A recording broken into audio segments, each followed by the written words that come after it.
नमस्कार माझ्या अंगणवाडी सेविका मदतनीस भगिनींनो, मी वसीमा ताई परत तुमच्यासाठी घेऊन आलेले तुमच्याच हक्काचं चॅनल अंगणवाडी सेविका मदतनीसचं चॅनल। आणि नवीन घडामोडी मी नेहमीच सत्य जे असते ती माहिती तुम्हाला देत असते।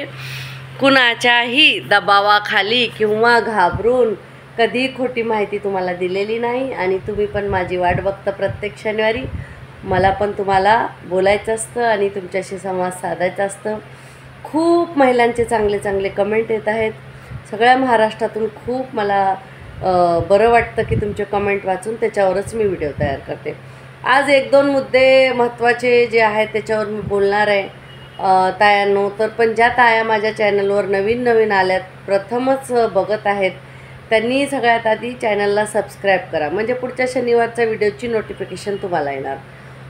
दुसरं म्हणजे ज्या नवीन आहेत त्यांना काही माहिती नाही पण कुणाच्या सांगण्यावरून ह्या चॅनलवर आल्यात। आधी तर सगळ्यात आधी तुम्हाला एक मी सूचना देते की तुम्ही शेवटपर्यंत व्हिडिओ बघा, त्याच्यानंतर कमेंट करा।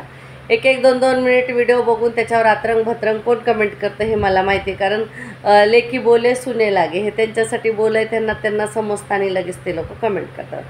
माझ्या सेविका मदतनीस कुणालाही चुकीची कमेंट करत नाही तेवढं मला माहिती आहे। आणि आपला तर नाहीतच सक्षम आहेत। अहो 150 घरांचा सर्वे करून 150 घरांना सांभाळणाऱ्या माझ्या भगिनी कशा वेड्या आणि गबाळ्या होऊ शकतात? अजिबात नाही। फक्त विश्वास ठेवतात आणि आता अंधविश्वास ठेवायचा लोकांवर आपल्याला सोडून द्यायचा आहे। स्वतःसाठी जगायचं आहे, स्वतःच्या मुलांबाळासाठी जगायचं आहे। आपल्या लाभार्थ्याच्या बघता त्यांची दक्षता घेता स्वतःची काळजी घेत आहे। काही जरा सर्दी खोकला वगैरे होता आणि सांगायचं म्हणलं तर आज मला खूप मनात उदासी होती, कारण 26 जुलै हा प्रकार अतिवृष्टीचा आम्ही झेललेला आहे। मुंबईकरांनी सगळ्यांनीच महाराष्ट्रात झेलला आहे तसं तर, पण मुंबईकरांनी आम्ही खूप भयानक परिस्थिती होती। त्या दिवशी सुट्टी नव्हती, अंगणवाडी होती। अंगणवाडीत मुलं माझ्या बसलेली, अचानक पाणी घुसलं होतं आणि अंगणवाडीत काय बोर्ड होते ते तक्ते जे काय ठेवले होते त्याच्यावरून मुलांना मी घरी पाठवलं होतं आणि सगळी मुलं माझ्या अंगणवाडीतली घरी सुखरूप गेली होती। एवढी अतिवृष्टी झाली होती, काही लोकांचा मृत्यू झाला, खूप काही नुकसान झालं होतं 2005ला। तर थोडं मन उदास होतं, त्या आठवणी आल्या की कसे आम्ही अंगणवाडी सेविक आपल्या जीवाची पर्वा न करता आपल्या लाभार्थ्यासाठी धडपडत असतो। आणि आपल्या हातात एवढंच नाही की आपण आपल्या मुलांना चांगलं अन्न देऊ शकत नाही, त्यांना चांगला आहार देऊ शकत नाही, कारण ही आहारच आपला तसा येतो आणि तेच रोज असतं। आणि आपल्या मुलांना गोरगरिबाची मुलं येतात आणि आपण त्यांना प्रेमाने खाऊ घालतो, ते खातात। तर ती आठवण होती आज मला। आणि आज पण इकडे खूप पाऊस आहे मुंबईला, एवढा धो पाऊस आहे। नेटचा प्रॉब्लेम आहे, मी व्हिडिओ तर करते पण अपलोड कधी होईल कसा होईल मला नाही सांगता येणार, कारण सारखा वायफायच्या कनेक्शनचा प्रॉब्लेम येत आहे, नेट चालत नाही आहे। पण माझं तुम्हाला वचन असतं, आज शनिवारी व्हिडिओ अपलोड नाही झाला तरी उद्या रविवारी तुम्हाला नक्की व्हिडिओ बघायला मिळेल। जसा व्हिडिओ आला तुम्हाला तसं तुम्ही बघा। तर तायांनो, एक आनंदाची गोष्ट सांगायची म्हणलं तर आपला GR आलेला आहे भत्तेचा। 10 महिन्यानंतर कसं तरी 9 महिन्यानंतर बाळ जन्मतं तसं 10 महिन्यानंतर आपल्याला तो GR आलेला आहे। पण GR आला तरी आपल्याला माहिती आहे आपला निधी येईपर्यंत, बिल टाकेपर्यंत, मुख्य सेविका बँकेत जाईपर्यंत तरी पण आपल्याला 2-3 महिने हे लोक टाळाटाळी करतातच आणि आपले पैसे रखडतातच। नेहमी सरकार आपलं कर्जबाजारी आहे। आता आपण 5-6 महिन्याचे अंगणवाडी केंद्राचे आमच्या इकडचे भाडं बाकी आहे, CBचे तर आहेच आपलं त्यांच्याकडे, आता भत्त्याचं पण आहे। तर आपले कर्जबाजारी नेहमी सरकार आहे, आपण सरकारचे कर्जबाजारी नाही, पण सरकार आपलं नेहमीच कर्ज सरकारने उसणं आपलं त्यांच्याकडे असतं। म्हणून आपण कुणाचं नाही खात, तर आपल्याच जीवावर खाणारे खूप भरपूर आहेत इकडे। बोलायच्या गोष्टी झाल्या तर हे बघा, कुणाला घाबरून आपण जीवन जगत नाही। उलट बोलणं आणि सत्य बोलणं ह्या 2 गोष्टीमध्ये फरक आहे तायांना, मी नेहमीच सांगते।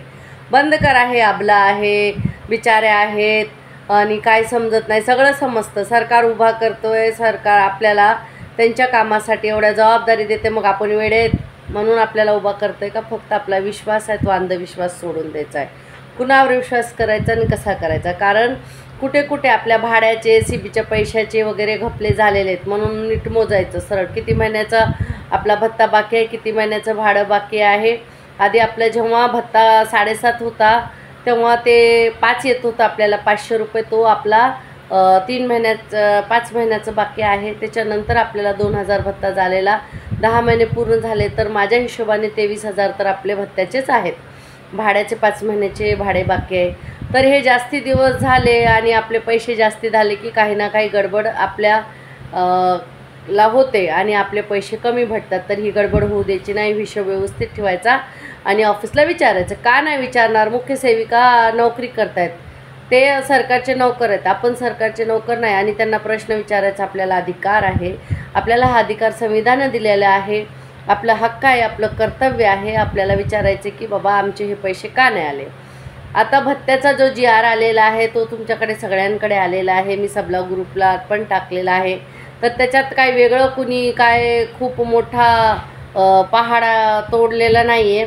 तो GR आपल्या मेहनतीमुळे, आपल्या सगळ्यांच्या प्रश्नामुळे एवढी जनजागृती झाली. कुणीही करू द्या, काही करू द्या, सोशल मीडिया असू द्या, काही असू द्या, पण आता लगेच आपले जे समस्या असतात ते सरकारकडे जात आहेत. म्हणून सगळ्यांचे धन्यवाद जे जे आपले मुद्दे उचलत आहेत. आज सगळ्यांना धन्यवादच बोलणार आहे, कारण माझ्या भगिनींच्या घरी भत्ता येणार तर त्याचा आनंद मला जास्त येणार, कारण माझ्या घरी पण तो भत्ता येणार आहे. तर आपल्याच अकाउंटला येणार आहेत ते पैसे आणि आपल्याला माहीत पडणार आहे. म्हणून आपल्याला माहिती कुठे घ्यायला जायची काही गरज नाही. पण आपण संवाद साधतो, नेहमीच बोलतो. आतापर्यंत अकाउंटला ठणठण गोपाळ 1 रुपया नाही. कोणी काय बोलू द्या, 40 झाले 30 झालं. पगार तर कुठं वाढला आहे, कधी वाढला आहे, हे काय मागची न्यूज होती का काय मला तर माहीत नाही, कारण वाढलेला नाही आणि असा काही GR आपल्याकडे नाही. म्हणून आपण त्याला सत्य धरत नाही. भत्त्याचा GR आलेला हे सत्य आहे आणि लवकरच मी आमच्या ऑफिसला विचारलं आणि मला त्यांनी सांगितले की आम्ही बिलं रेडी केलेत, लवकरच तुमचा भत्ता येणार. आता मोठी गोष्ट, भत्ता कसा भेटणार आपल्याला. काही माझ्या भगिनी आहेत की सुपरवायझर, मुख्य सेविका तोंड बघून भत्ता देतात ताई, जे त्यांची कामं करतात ते देतात. असं जर सत्य असेल तर तिथे आपल्याला आवाज उचलायचा आहे. आणि माझ्या मताने जी माहिती मी काढली ती तुम्ही नीट लक्षपूर्वक पूर्ण व्हिडिओ बघा. मी तुम्हाला सांगते मला जी माहिती मिळाली. असं आहे की 5 तारखेपर्यंत आपण 0 ते 6 वर्षाच्या मुलांची वजनं, हाईट, उंची, ग्रेडेशन भरलं. नंतर आपण FRS KYC केलं आणि जो CBचा कार्यक्रम आहे तो 12च्या आतमध्ये केला. एक VHSND कार्यक्रम असतो आपला, एक ECCD कार्यक्रम असतो, 2 CB, एक 7ला एक 22ला. आणि 1 ते 5 तारखेपर्यंत जर आपण वजनं, FRS KYC आणि हाईट मुलांची आणि रोजचं आपलं आपण पोषण ट्रॅकरवर जे काम करतो, अंगणवाडी ओपन करणे, गरम आहाराचं भरायचं, हाजरी भरायची आणि 2 ॲक्टिव्हिटी टाकायच्या आणि मुलांना ग्रुपमध्ये जे शिकवतात त्याचा व्हिडिओ किंवा फोटो टाकायचे. हे रोजच्या आपल्या ॲक्टिव्हिटी आहेत. ग्रहभेट आली तर ग्रहभेट करायचा आणि वजनं आणि उंची भरायची. हे जर 5 तारखेपर्यंत 12 वाजायच्या आतमध्ये तुम्ही केलं तर याचे तुम्हाला 2000 रुपये मिळणार आहेत. त्याच्यानंतर तुम्ही हेच काम 7 तारखेपर्यंत केलं तर त्याचे 1800 रुपये मिळणार आहेत.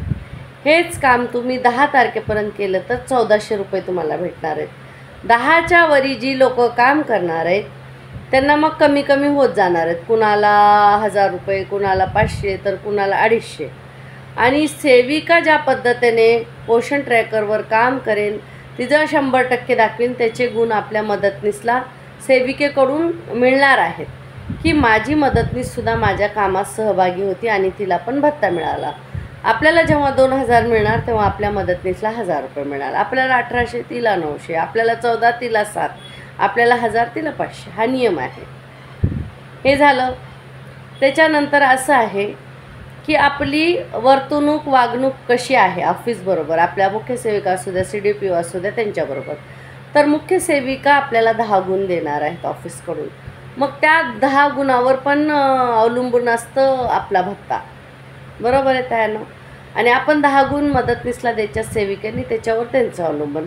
तर मला तर माहिती सगळ्या सेविका ताई मदतनीसला गुण देणार. आणि मुख्य सेविकांचं असं आहे बघा, आता मुख्य सेविकेची भरती स्टेमुळे थांबलेली आहे. तर एका प्रकल्पात 3 किंवा 2 मुख्य सेविका आहेत आणि 10 किंवा 11 बीट आहेत. म्हणजे आपण 250-300 महिला आणि ते तिघी. तर त्याच्यासाठी आपली कशी ती लोक आपल्याकडून कामं करून घेणार. मग त्यांना फ्रस्ट्रेशन होतं, ते आपल्यावर ओरडतात, आपण मदतनीसवर ओरडतो, मदतनीस जाऊन एरतल्या बायकांवर ओरडते. एरतल्या बायका मदतनीसला ओरडतात, मदतनीस सेविकाला, सेविका मुख्य सेविकेला, मुख्य सेविका CDPOला. जर वरून पडल्या तर CDPO मुख्य सेविकेला, मुख्य सेविका सेविकेला आणि सेविका मदतनीसला आणि मदतनीस एरियात जाऊन आरडाओरडा. बरोबर. ही चेन सिस्टम आपली सुरू आहे. ही कुठेतरी आपल्याला थांबवायची. आपली मदतनीसन आपण मिळून कसे राहिले पाहिजे, कशी मिळून कामं केली पाहिजे, कशी मुख्य सेविकाला पण आपण समजून घेतलं पाहिजे आणि तिने पण मुख्य सेविकेने आपल्याला समजून घेतलं पाहिजे. काही मुख्य सेविका आयासारख्या खूप चांगल्या आहेत, खूप चांगल्या आहेत. आणि काही मुख्य सेविका सासूपेक्षा सुद्धा बेकार आहेत. त्यांचे टोन बघा, बोलण्याची पद्धत बघा, त्यांना युगो बघा, कसला घमंड आलेला असतो माहिती नाही. आणि आम्हाला तर सेविकांना जेवणाचा ब्रेकसुद्धा नाही. आणि मुख्य सेविका कधी ऑफिसला बोलवतात, आमच्या सेविका जातात आणि बाहेर उभा राहतात असताना मुख्य सेविका जेवत असतात. कोण अशा असतात की या जेवायला ताई आतमध्ये बोलवतात, बसवतात आणि बोलतात तरी, विचारतात तरी. आम्ही काय जेवायला जात नाहीत त्यांचं. पण काही आम्हाचा जेवणाचा ब्रेक आहे म्हणून 1 तास उभं करतात. तुमचा जेवणाचा ब्रेक आहे, मग आमचा कशाचा ब्रेक आहे? म्हणून तुम्हाला तायांनो मी सांगते, आपण सकाळी अंगणवाडी ओपन केली, मुलाला प्रार्थना गाणी गोष्टी घेतली. जेव्हा आपण मुलांना खाऊचा ब्रेक देतो तेव्हा तुम्ही निवांत, मुलं गेली की अर्धा तास बसून जेवायचं आहे. स्वतः ब्रेक तयार करायचा आहे.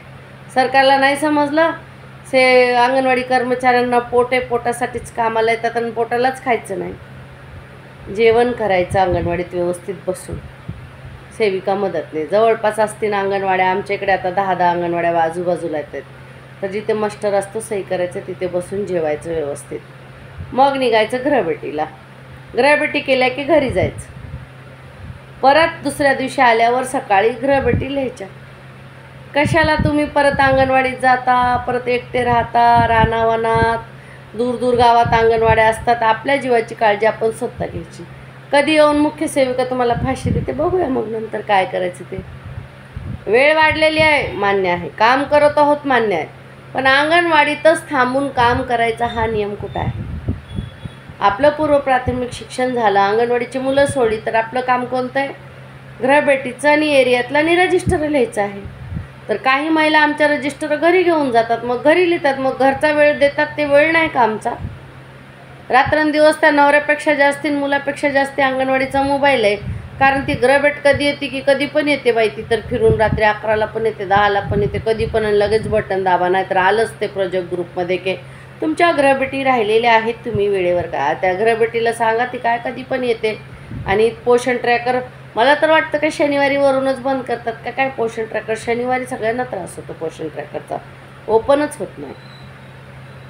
तर अशा सगळ्या समस्या आहेत. आता तुम्हाला नक्कीच प्रश्न पडला असणार, आणि कुणाला काय प्रश्न पडला भत्त्याविषयी त्यांनी मला कमेंटमध्ये जिल्हा कोणता आहे आणि नक्की कळवा, आणि मी उत्तर देणार.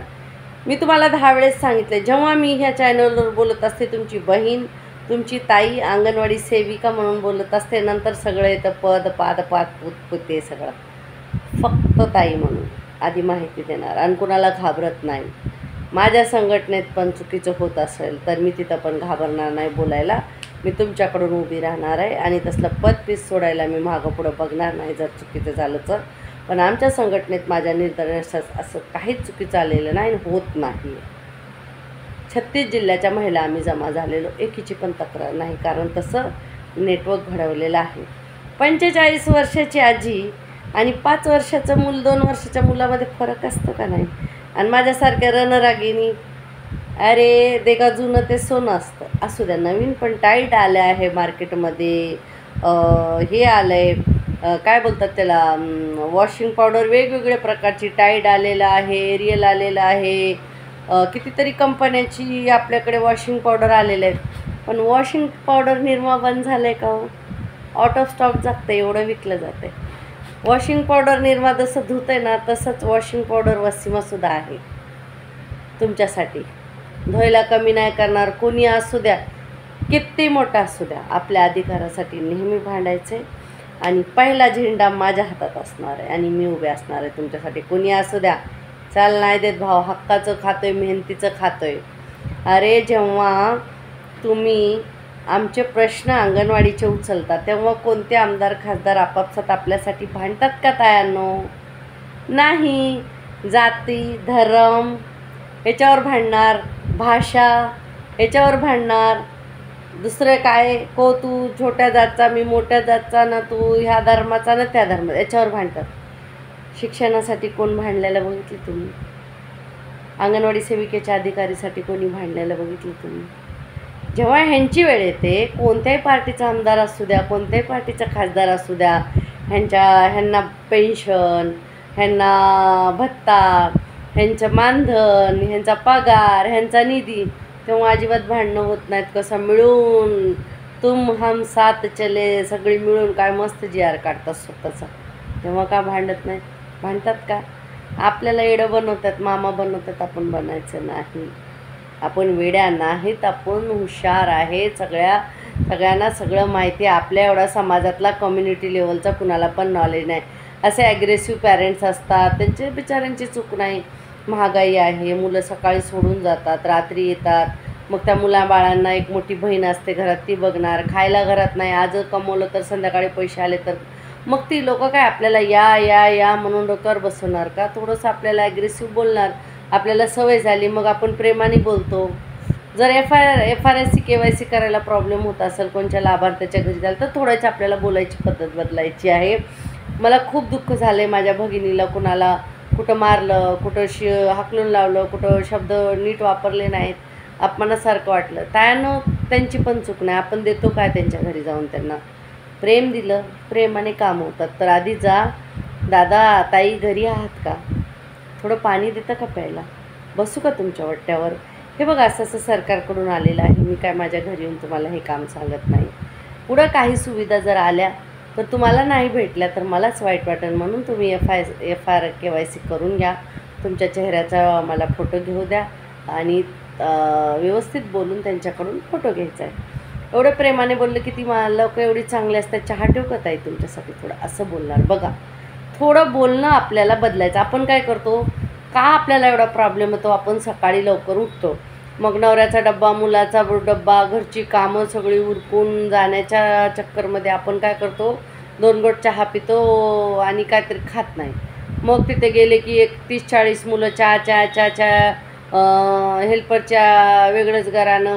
आणि आपण घरभेटीच्या वेळेस जातो तेव्हाच आपल्याला पालक भेटतात असं नाही. अंगणवाडीत पण आपल्या पालक येतात आणि त्यांच्या अर्ध्या तासाच्या स्टोरी असतात घेऊन आलेल्या. असं झालं ताई, माझ्या घरी असं झालं, एरियात तसं झालं. हे सगळे आपल्याकडे खूप खबरीलाल पॅरेंट्ससुद्धा येतात पालक.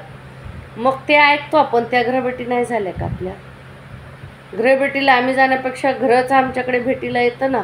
मग ते आम्ही ऐकलं, त्याचे मुद्दे घेतले, लिहिले, तर ती आमची घरभेट नाही का झाली? आमचा वेळ नाही दिला आम्ही. मग आमच्या जेवणाचा वेळ नाही, नाश्त्याचा वेळ नाही, चहाचा ब्रेक नाही, काय नाही. मग तो वेळ देतो ना. मग आम्ही अंगणवाडीची मुलं सोडल्यावर, जेवण केल्यावर, घरभेट करून घरी गेलो आणि दुसऱ्या दिवस येऊन लिहिलं, तर त्याच्यात वेगळं कोणतं आहे? काहीच नाही. 5 वाजेपर्यंत भटकत शेतात रानावनात एकट्या अंगणवाड्या दूर दूर आहेत, गावात फिरू नका. जात जा घरी, काय नाही होणार. आपली वेळ आपण कामं करतोय, कामं बघा म्हणायचं. आमचा कामं करून द्या. कामं झाली, लेखाजोखा झाला, घरभेटी झाल्या, संदर्भ सेवा झाल्या, पूर्व प्राथमिक शिक्षण झालं, ते टॅकर मॅकर गोल गोल फिरते त्याचं काम झालं, संपला विषय. कशाला घाबरायचं? काही महिला माझ्या 4-4, 5-5 वाजेपर्यंत अंगणवाडीत बसतात, मग घरी जातात. किती थकून जाणार तुम्ही? मग नंतर जेवणार, मग नंतर संध्याकाळची घरची कामं. घरी कोण स्वागत असतं का तिथं आपलं फुलाचं? या हो तुम्ही अंगणवाडी करून आलात, आता आम्ही स्वयंपाक करतो? नाही. घरी जाऊन आपल्याला बैलासारखं झोपायचं आहे, तिथं काम करायचं आहे. दिवसभर गाढवासारखं फिरा, पण घरी येऊन काम पण करा. घरी कोण आयतं खाते? अंगणवाडी सेविका कोणीच नाही खात. सगळ्यांना कामं करायची आहेत. मग एवढं स्वतःला थकवायचं कशाला? 1:30 वाजता डब्बा वाटला मुलांना, स्वतः जेवण करा, 2 वाजेपर्यंत घरी या. जरा या, जेवा, निवांत थोडी विश्रांती करा. घरी बसून 1 तास लिहा रजिस्टर, काय फरक पडतंय? आणि मग दुसऱ्या दिवशी निवांत अंगणवाडीत जा. एवढी धाकधूक करायची गरज नाही. एकट्या राहणाऱ्यांना मी सांगते, नाहीतर उद्यापासून लगेच माझं नाव घेऊन 12 वाजताच घरी जाऊ नका. मग तुमची पण आणि माझी पण हजामत होईन बिन पाण्याची. आपल्याला हे बघा, अंगणवाडीची कामं करायची आहे. जे अंगणवाडीचं काम करतं त्यांच्यासाठीच मी आहे, कारण मला इमानदारी आवडते. काही आपल्या महिला काय करतात, अंगणवाडीत पण नसतात, युनियनला पण नसतात, तिसरीकडेच असतात. आणि मग त्यांनाच काय नाही बोलायचं, अशा असतात. असं करू नका. सगळ्यांनी मिळून राहा. आणि जर त्या ताया आपल्याबरोबर मिळून राहत नसते तर कुठंतरी आपण त्यांना नाही समजावून सांगितलं की काय करतो. काही ऑफिसमध्ये मुली जात येत असतात, मॅडम त्यांना माहिती देत असते, त्यांना थोडी माहिती जास्त असते.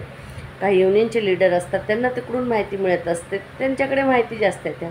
ह्यामधल्या महिलांना माहिती नसल्यामुळे ते आपल्यापासून दूर होतात.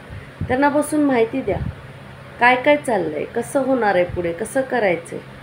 बरोबर तायानो, मग ते आपल्यापासून दूर नाही जाणार. बरोबर ना? तर भत्ता आलेचा GR आलेला आहे, ही चांगली बातमी आहे. लवकरच भाडं पण येणार आहे. आणि हे बघा, मानधन वाढलं नाही, त्याचं GR आलेलं नाही म्हणजे आपण ते घरात धरायचं नाही. ते बोलू द्या, कोण पण बोलतंय.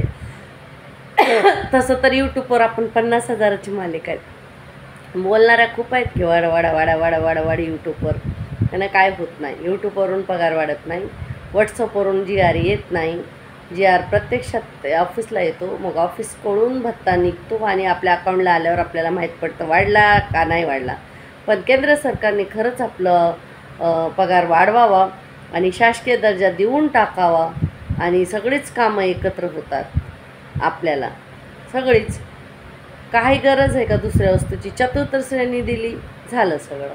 मला तर हेच वाटतं बघा, आता कंटाळा आला आहे तायांनो खरंच. 22 वर्ष झाली नोकरीला, किती करायचं, तेच रोजचं मडं त्याला कोण रडं असं झालेलं आहे. तेच डोकेदुखी, तेच डोकेदुखी. मुलांची वय वाढतात, मुलं बदलतात, बाकी एरियात काय बदल होतो का? आमच्या इकडे तर स्थलांतर झालेली पॅरेंट्स आहे, 6-6 महिन्याला घर सोडून जातात, नवीन येतात. 3-3 माळ्याची मुंबईला घरं, पाऊस धो गल्ल्यातून, तिथे छत्री चालत नाही, काय नाही. दिवसासुद्धा मोबाईलची बॅटरी घेऊन झालं, लाईटा जातात, वायफाय नाही, कनेक्शन नाही, खूप नेटवर्क नाही, खूप प्रॉब्लेम आहे हो. म्हणून तुम्हाला सांगितलेलं आहे की रजिस्टर करायचं 1 तारीख. आज पोषण ट्रॅकर ओपन झाला, टिक. नाही झाला लिहून ठेवायचं. मॅडमला महिन्याच्या शेवटी ग्रुपमध्ये टाकायचं, मॅडम हे एवढ्या दिवस माझा काही चूक नाही, पोषण ट्रॅकरला नेटवर्क नव्हतं म्हणून ओपन झालं नाही, तर प्लीज मॅडम माझा भत्ता तुम्ही कापू फिकू नका, बघा हे मी काम केलेलं आहे, माझा पूर्ण भत्ता मला टाका. बरोबर समजलं? व्हिडिओ जास्ती मोठा करत नाही. बघूया आता शनिवारी अपलोड होते का रविवारी अपलोड होतं आहे व्हिडिओ, पण भत्ता येणार आहे तायानं नक्की आपल्या अकाउंटला. आणि मी तुम्हाला हिशोब सांगितलं तसं तर 12च्या आतमध्ये कामं उरकून टाकत जा. पोषण ट्रॅकर नाही चालला तरी 12च्या आतमध्ये मॅडमला मेसेज टाकायचा, मॅडम आज पोषण ट्रॅकर चालत नाही, फिरत नाही. जे त्याला होतं आहे, त्याला खूप आजार आहेत आपल्या पोषण ट्रॅकरला, ते कमी होते. आजारी लोक कमी होती, ते एक अजून आजारी आलेलं आहे. शनिवारी तर तो चलतच नाही. माझा आज 2 वाजेपर्यंत अंगणवाडी ओपन नव्हती झाली. पोरं निघून जातात, मग ओपन करून कुणाचा फोटो टाकायचा? आणि आपण कामं नाही केली तर आपल्याला पगार कसला देणार आहे? ते लोक फोटोपासूनच सुरुवात होते, मुलांचा फोटो घ्या आणि ओपन करा, इथूनच सुरुवात आहे. ते का आता 6 वाजेपर्यंत पोरं बसवायची, 4 वाजेपर्यंत ओपन नाही झालं. मुलांच्या वेळेवर मुलांना बसवा, त्यांच्या वेळेवर त्यांना जाऊ द्या, स्किप करून टाका किंवा अंगणवाडीचा फक्त रिकामा फोटो टाका की आम्ही अंगणवाडीत आहोत, झाला संपला विषय. कानून का सबूत की जरूरत आहे आणि आता फोटोवरच चाललं आहे सगळं. तू नथी तेरा फोटो चालचे. पूर्वीच्या ॲक्टिव्हिटी काय होत्या आपल्या धमाल, आपल्याला आदर्श सेविका म्हणून अवॉर्ड भेटायची, किती छान होतं. आणि मला एक प्रश्न होता, मदतनीस तायांना सेविका ताई छळ करत आहेत असं कुणीतरी कमेंट टाकलं होते. कुठे कुठे होत असन? सेविका ट्रेनिंग घेतलेल्या आहेत तायांनो, आणि त्या तुमचा छळ का करणार? आणि कुठे होत असेल तर असं करू नका. त्या पण आपल्या लहान बहिणी आहेत, आपण त्यांच्या मोठ्या बहिणी आहेत, आपण त्यांना सांभाळून घ्यायचं, ते आपल्याला सांभाळून घेणार. आपण दोघीच राहणार. मुख्य सेविका 3-3 वर्षाला येतात जातात म्हणून आधी लागून त्यांची भांडणं करायची नाही. बरोबर आहे का नाही? आणि युनियनमध्ये पण आपणच आहेत, आपण बदलणार आहेत का? आपणच पदाधिकारी आहेत, म्हणून आपण भांडायचं नाही, आपापसात मिळून राहायचं. मुख्य सेविकांना त्यांची कामं करून घेण्यासाठी ती वेगवेगळी फूट घालून कामं करून घेतात. पगार जास्ती आणि डोकं कमी, अशा मुख्य सेविका आल्यावर अशीच नाटकं होतात. म्हणून त्यांच्याकडे लक्ष द्यायचं नाही, आपलं आपापसात करायचं. आणि मी तुम्हाला नेहमी म्हणते, 4 पैसे दुसरीकडून काहीतरी कमवा आणि पुढं जा. ह्या अंगणवाडीच्या जीवावर फक्त बसू नका, हातात ना पदरात चालले बाजारात. आता लय आहेत करणारी आपल्या इकडे कामं, बघूया काय काय करतात. तर माझं पण नाव नंबर द्या बाबा, मला पण शासकीय दर्जा देऊ द्या. माझ्या लय रणरागिनी काम करायला लागतात, सरकार पण आवाज उचलतात, चांगलं आहे उचलू द्या. लोकांना वाईट बोलू नका, फक्त आपलं चांगलं करा. आपलं चांगलं करण्याचा सगळ्यांना अधिकार आहे. लोकांचं वाईट करायचं आपल्या मनात आणायचं नाही, ते आपल्यालाच वाईट होतं. म्हणतात ना, दुसऱ्यासाठी खड्डा खणला की आपणच पडतो. आणि जुन्या संघटना आणि नव्या संघटना हा खेळ सोडून द्यायचा आहे. आपल्याला फक्त एक अंगणवाडी सेविका कार्यकर्ती म्हणून माझ्या भगिनीसाठी कशी मदत करता येईल एवढं करायचं आहे. मी आठवड्यातून कसंही अर्धा तास तुमच्यासाठी काढते तायानो.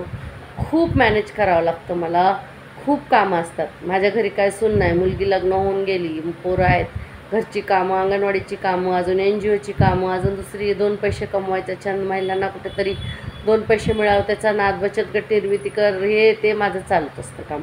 म्हणून मला वेळ एवढा मिळत नाही.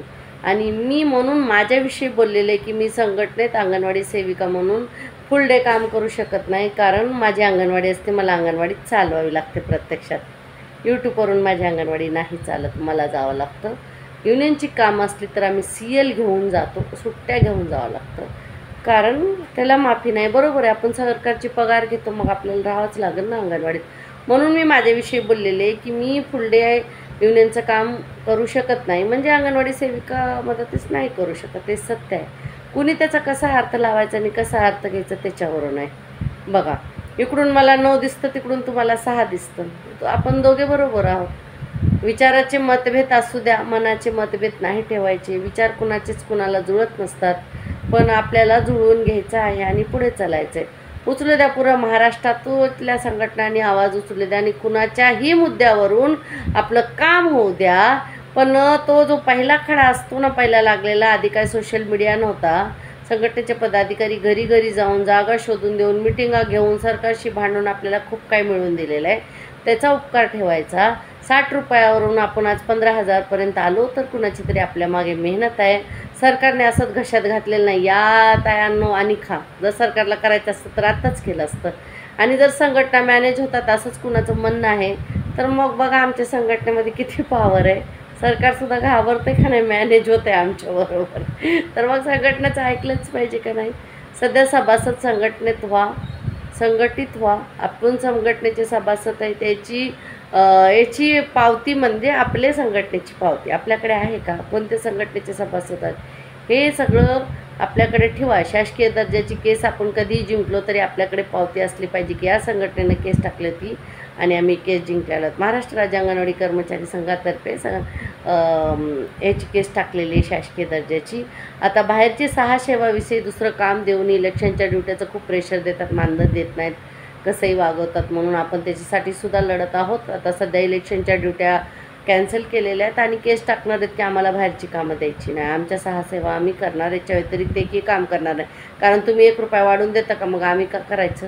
कोणत्या संस्थेला डोक्यावर आणून बसवतात, काही पण चाललं आहे सरकारला. आपण काय वाटतं की दिलं की काम करतात, दिल्यात की, म्हणून विरोध करायचं शिका, आवाज उचलायचा, सगळ्यांनी मिळून नाही बोलायचं. नाही जमलं तर सह्या करून लिहून द्यायचं की आम्ही नाही करणार, आम्ही असंच करतो. आता बाद झालं, खूप झालं, खूप सहन केलं, नाही करायचं आता कुणाचे. आता खूप झालं, नादी लागायचं नाही आमच्या. आता अंगणवाडी सेविका मदतनीसचा नादच नाही करायचं. एकत्र या, संघटित आणि बोला. मला तुमच्यापेक्षा काय वेगळं आहे का. 2 डोळे, 1 नाक, 2 हात, 2 पाय दिले देवाने, पण बोलण्याची, तुमच्यासाठी उभा राहण्याची जी ताकद दिली मला. तायांनो, सेवेचं काम करायची नोकरी आपण पत्करली, आपण फॉर्म भरलेलं आहे, अंगणवाडी सेविका म्हणून आलेलं आहे, एवढं चांगलं काम आपल्याला दिलं आहे. मुंबईसारख्या शहरात मी बघते मोठमोठी लोक आहेत, मदत कुठं द्यावी, कुठं मदत द्यावी. मदत घेणारीसुद्धा लोक आता उरली नाही, सगळी काम करतात. तर आपल्या हाताने मदत होते गोरगरीब मुलांना, लोकांना, गरजू लोकांना. तर आपण नशिबान आहोत की आपण मदतीमध्ये आहोत. तर असंच राहायचं आहे, चांगले काम करायचं आहे, सगळ्या आनंदित राहा. कुठं काय वाटलं, माझं काय चुकलं तर मला सांगा. चुका होतात, चुकायचं आहे आणि शिकायचं आहे. रोज नवीन चूक करायची, तीच चूक परत करायची नाही. कुणाला वाईट बोलायचं नाही. वाईट ऐका, 2 कान आहेत, पण वाईट बोलायला एकच तोंड आहे. एक तोंडातून निघलेला शब्द म्हणजे दुकानात दुकान कसं आहे या मालावरून समजतं. म्हणजे आपलं तोंड म्हणजे आपलं दुकान आहे. त्याच्यातून निघालेला शब्द कसा आहे, कुणासाठी वाईट आहे, कुणाचे कधी शब्द काय लागतील आणि कसं आपलं काय होईल ते सांगता येत नाही. म्हणून सगळ्यांचे आशीर्वाद घेण्याची वेळ आहे, आशीर्वाद घ्यायचा आहे.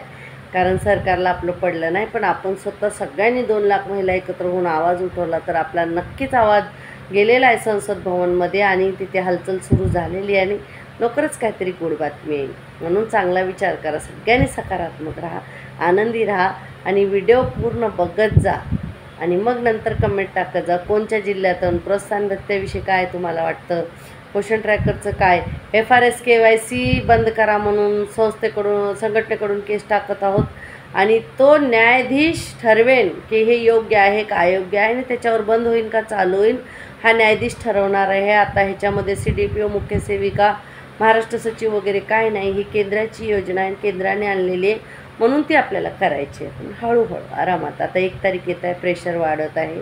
प्रेशर घेऊन कामं नका करू. रोज 5च लाभार्थी करा, संपला विषय. सकाळी लवकर नेटवर्क सुरू होतं. गावच्या ज्या महिला आहेत सकाळी जरा लवकर जा करा आणि दुपारी लवकर घरी निघा. केलं काम, संपला विषय. घाबरायचं नाही. चला सगळे मिळून राहा. अर्धा तासाचा व्हिडिओ झाला परत तयार. बोलत बोलत वेळ निघून जातो, मला पण समजत नाही. पण मला तुमच्याशी बोललं की खूप छान वाटतं. धन्यवाद माझ्या भगिनींनो. सगळ्यांनी आनंदित राहा. माझा सगळ्यांना आशीर्वाद आणि तुमचे पण आशीर्वाद माझ्याकडे असू द्या. धन्यवाद. व्हिडिओ पूर्ण बघा, नंतर कमेंट करा.